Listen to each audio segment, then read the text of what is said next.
Hi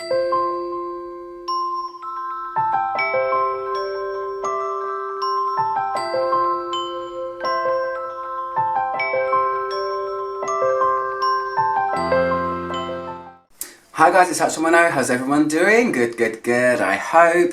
Today I'm reviewing Tuberose 1, CAPRICIEUSE by Histoires De Parfums. I recently reviewed the number 3 one, and I've had all 3 for a while, so I thought, why not do the other one? I'm a big fan of Tuberose. This is a Tuberose trilogy, which is really hard to say, but it's music to my ears because, yay, a Tuberose trilogy. I want to smell them. So I reviewed the Animal one. This one was the harshest one, I would say, the most crazy, the most leathery. But this one is CAPRICIEUSE. Now, I had to look up what that means online, I'm not going to lie. I didn't know what CAPRICIEUSE meant, and I'm still a little bit in the dark, to be honest. I read that it means whimsical, I read that it means changeable, and I read that it means something about maybe a child with a bad temperament. I mean, I've just been confused about the entire thing for ages.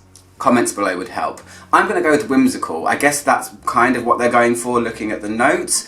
So all 3 of these came out in 2010. There's CAPRICIEUSE, Virginal and Animal. So I've done Animal, I'm doing CAPRICIEUSE today. So what are the notes? Looking at the notes, this seems like it would be a Tuberose solid floor because Tuberose is on every level of the pyramid. It's on the top, heart and base notes of the fragrance. However, it's not. This is a Tuberose iris combination, which is really unusual and great. So the top notes are Tuberose, saffron and bergamot. The heart notes are Tuberose, again, iris and ylang-ylang. And the base notes are Tuberose, weird, suede and cocoa. So how does this smell? I've been testing this out for the last week.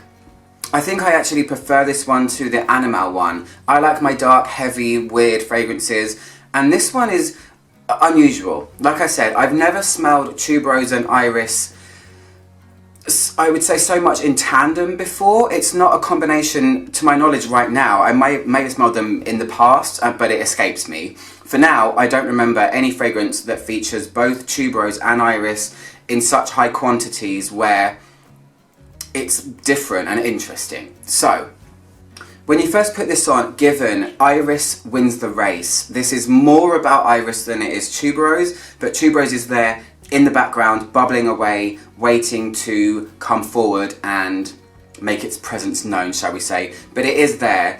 And the iris in this one is... let's talk about iris quickly, because iris can be a lot of things. It can be leathery, given the fact that it's used in leather making in Spain, I believe.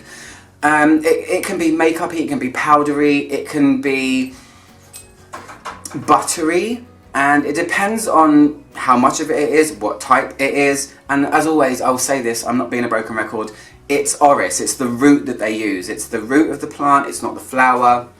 Perfumers say orris. Reviewers like me say iris. They want you to think of the flower, but it's never that. So it's always the root. It's always this buttery makeup thing that was used to scent lipstick in the past. And in this one, it's definitely on the powdery makeup-y side, but there is a crispness to it. And what happens in this one is the tuberose oil that Histoires De Parfums seem to use, because of course there's so many different kinds. It depends on the grade, it depends on where it's from, it depends on the supplier, it depends on how it's distilled, in which place. So there's a lot of factors that contribute to the way tuberose smells in perfumes. So Histoires De Parfums tuberose, I have now discovered upon smelling this trilogy, is they showcase tuberose on the rougher side. They showcase tuberose in the way of that you might find in Fracas. It's that more vintage feeling tuberose. It's more the rough medicinal side of tuberose, and that's what makes this fragrance really interesting, because they're in tandem. Iris at first, like I said, but you can feel this rough tuberose behind the iris, which is almost trying to pull it down to the depths of darkness. It's trying to ugly up the iris a little bit, because iris is a beautiful note, and although iris is a powdery note, and although it is something that is often seen as fluffy and soft and a soft leathery suede-y thing, it can hold its own. It can hold up an entire composition. It's a very potent note in fragrances, which is why there are a lot of iris fragrances on the market.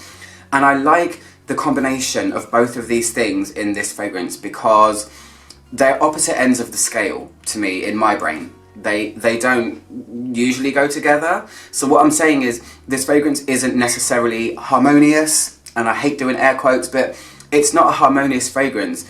At the same time, it's not clashy either. It somehow works. And you have the soft, delicate, powdery suadeness of iris, and then you have this monster of tuberose, which is kind of dark and rough and medicinal, and they're thrown together and it's cool. It's different. Saffron here plays quite an important role. It doesn't necessarily smell like a huge saffron note to me, but I can feel that saffron here is adding a dryness to it, so it's working with the tuberose a little bit to bring a little bit of dry roughness to what would be a super buttery and creamy fluffy iris. Cool. I want to mention the fact that there's cocoa in this.